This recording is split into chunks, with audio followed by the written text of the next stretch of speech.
Rekonstruksi kasus penganiayaan santri di Kediri memperagakan 55 adegan. Dari rekonstruksi, korban mengalami kekerasan dalam 3 waktu berbeda hingga akhirnya meninggal dunia. Rekonstruksi kasus santri pondok yang tewas dianiaya digelar di Aula Mapolres Kediri Kota. Saksi dari pihak pondok dan keempat pelaku turut dihadirkan dalam rekonstruksi. Total ada 55 adegan yang diperagakan dalam rekonstruksi ini. Dari keterangan kepolisian, korban mengalami kekerasan dalam 3 waktu berbeda. Tanggal 18, tanggal 21, dan tanggal 22 Februari sebelum dinyatakan meninggal dunia esok harinya.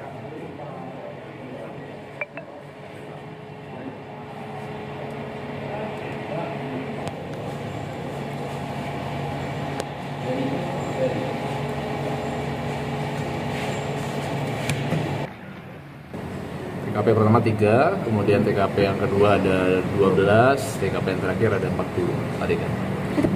Sekitar 3 waktu, yaitu 18, 21 dan 22 sampai 23 dini hari. Baik, jadi tujuan rekonstruksi sendiri ini kan adalah membuat terang suatu tindak pidana supaya ada kesesuaian antara keterangan tersangka, keterangan saksi dengan yang dia perbuat, supaya sesuai antara keterangan dengan yang dilakukan. Jadi sampai saat ini semuanya masih sesuai dengan apa yang sudah dituangkan dalam berita acara pemeriksaan. Sementara ibu korban menyayangkan belum ada permintaan maaf dari pondok pesantren atas kematian anaknya.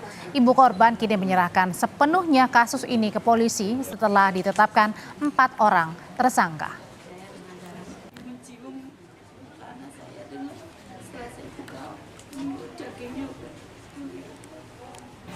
Intinya untuk tersangka saya sudah pasrahkan ke pihak hukum seadil-adilnya, dan yang disayangkan sekarang saya kenapa sampai detik ini dengan kepulangan anak saya, kepergian anak saya itu pihak pondok pesantren sampai saat ini tidak ada kata inisiatif atau berbela-sungkawa ataupun kata maaf kepada pihak keluarga yang sedang berduka saat ini. Itu saja.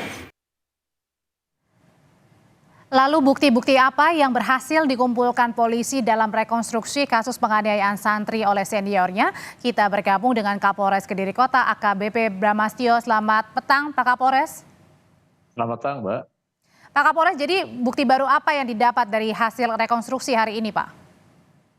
Baik, jadi hari ini Kamis 29 Februari 2024, kami dari penyidik Satreskrim Polres Kediri Kota bersama dengan jaksa dari Kejaksaan Negeri Kabupaten Kediri telah melaksanakan rekonstruksi atas tindak pidana kekerasan, penganiayaan atau pengeroyokan yang mengakibatkan meninggalnya korban, adik kita BBM, dan kita sudah laksanakan beberapa tahap seperti yang sudah kita sampaikan tadi siang.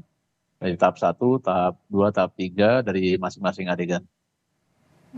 Ini kan para pelaku menganiaya korban hingga akhirnya meninggal dunia berbeda-beda waktunya ya. Ini sudah terlihat jelas apa motif sebenarnya dari senior menganiaya korban?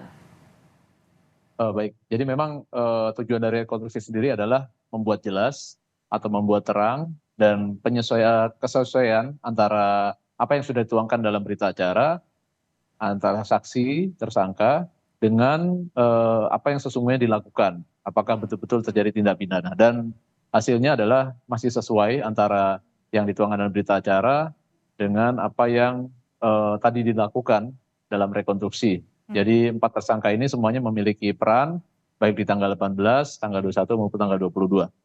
Itu dilakukannya 3 kali atau sebenarnya sebelumnya juga sudah pernah dilakukan, Pak Bramastio? Sesuai berita acara kita masih di tanggal itu dan motifnya masih sama, yaitu kesalahpahaman atau rasa kesal dari senior kepada junior ataupun ada hal-hal yang kurang berkenan dari junior kepada senior. Kalau kan belakangan ini juga viral ya bahwa korban ini meminta pertolongan ya kepada orang tua. Nah, sudah adakah jejak misalnya dari handphone yang digunakan korban, misalnya berapa kali ia meminta tolong? masih kita dalami dalam penyidikan, Mbak. Oke. Nah, kalau dari pihak pesantren sudah didapatkan informasi apa, Pak? Sementara ini pondok pesantren yang kami ketahui perwakilannya kami dapat info bahwa sedang berkomunikasi atau akan menemui keluarga korban di Banyuwangi, sehingga selesai dari sana kita juga akan lakukan pemeriksaan terhadap pihak pondok pesantren yang memang melihat langsung ataupun ikut mengantarkan dari Oke. Kediri ke Karena Banyuwangi. masalahnya di awal ini pondok pesantren ini Ponpes bilangnya korban ini jatuh, bukannya dugaan penganiayaan. Ya, nanti kita dalami lagi dari pemeriksaannya beberapa pihak yang dari pondok pesantren. Termasuk juga memeriksa dari pihak Ponpes ya, Pak ya? Iya, betul. Karena kan ini bisa saja terkena untuk dugaan upaya menutup-nutupi keterangan. Ya, nanti kalau sudah kita periksa, kita akan dalami baik keterangan dari mereka, kita sesuaikan dengan keterangan dari santri saksi maupun santri tersangka. Oke. Nah, kalau misalnya dari secara yang tadi sudah kumpulan bukti-bukti, kemudian juga rekonstruksi Pak Kapolres, ini ada dugaan berupa kelalaian dari pihak pondok pesantrennya atau murni ini peristiwa yang dilakukan oleh senior kepada juniornya? Masih sesuai antara berita acara dan rekonstruksi yang sudah kita lakukan hari ini, masih murni kesalahpahaman antara senior kepada junior atau sebaliknya. Oke, Pak Kapolres, boleh diceritain lagi nggak Pak? Waktu itu pertama kali kronologinya mendapatkan laporan ini dari pihak keluarga, keluarga seperti apa berceritanya Pak kepada polisi? Baik, mungkin bisa kita sampaikan kembali seperti yang beberapa hari kita sampaikan, beberapa hari lalu kita sampaikan bahwa semenjak terjadinya pengeroyokan atau kekerasan atau penganiayaan yang mengakibatkan korban meninggal dunia, tepatnya dinyatakan meninggal oleh dokter setempat di Kediri pada hari Jumat 23 Februari pagi, ya pondok pesantren berikut para tersangka sudah berkomunikasi langsung dengan pihak keluarga dan ada persetujuan dari pihak keluarga untuk jenazah langsung dikirim ke Banyuwangi. Sehingga jenazah sudah langsung dikirim ke Banyuwangi dari Kediri dan setelah itu di hari Sabtu 24 Februari setelah jenazah mungkin diterima dan dibuka oleh keluarga korban, Baik. baru mungkin seperti yang viral di video-video tersebut, sehingga dari pihak keluarga korban barulah melaporkan kepada pihak kepolisian, tentu saja di lokasi setempat atau di wilayah Kecamatan Glenmore, Kabupaten Banyuwangi. Sehingga dari penyidik Satreskrim Polresta Banyuwangi baru berkoordinasi dengan kami dan kami baru ketahui di hari Sabtu tersebut. Kalau untuk para pelaku sendiri ini usianya berapa Pak? Remaja atau sudah kategori dewasa? Ya, para pelaku sama juga seperti yang sudah kita sampaikan dari 4 tersebut, 2 18 tahun, yang 2 lagi masih kategori anak, 16 dan 17. Jadi nanti ada pasal pembedanya antara anak dan juga dewasa, termasuk juga dengan proses hukumnya Pak, yang akan Iya, dibedakan. betul. Iya, betul. Oke, nah kalau misalnya tadi kan 4 orang ini sudah ditetapkan sebagai tersangka, ada kemungkinan ada keterlibatan pihak lain mungkin atau hanya berhenti di 4 saja? Pendalamannya gimana Pak? Ya, tentu saja pemeriksaan dalam penyidikan kita komprehensif, Mbak. Jadi dari pengembangan saksi-saksi kita terus menambah dari awalnya 4 saksi, 6 saksi, sekarang sudah 9 saksi.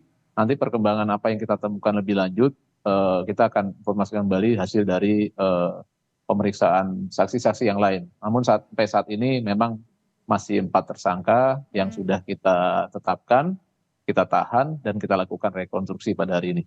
Oke, Pak, mungkin apa yang bisa disampaikan ketika kasus ini terjadi kekerasan, kemudian menyebabkan seorang ini meninggal dunia di dalam sebuah pondok pesantren, apa yang ingin disampaikan Pak, supaya kejadian ini tidak lagi berulang terjadi?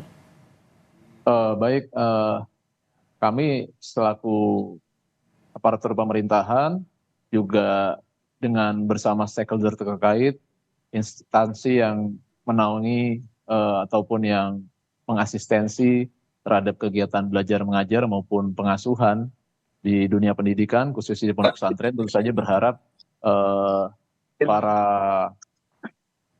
pelaku ataupun para dunia pendidikan yang ada di pondok pesantren dapat lebih mengendalikan ataupun mengawasi Baik. dunia pendidikannya, baik dalam hal didik mendidik di jam belajar maupun di dalam pola pengasuhan di luar jam belajar mengajar, sehingga diharapkan tidak terjadi lagi kejadian-kejadian serupa di lingkungan pondok pesantren. Ada keseimbangan antara pendidikan dan juga pola pengasuhan. Terima kasih Kapolres Kediri Kota AKBP Bramastyo telah berbagi di Kompas Petang. Terima kasih, Mbak.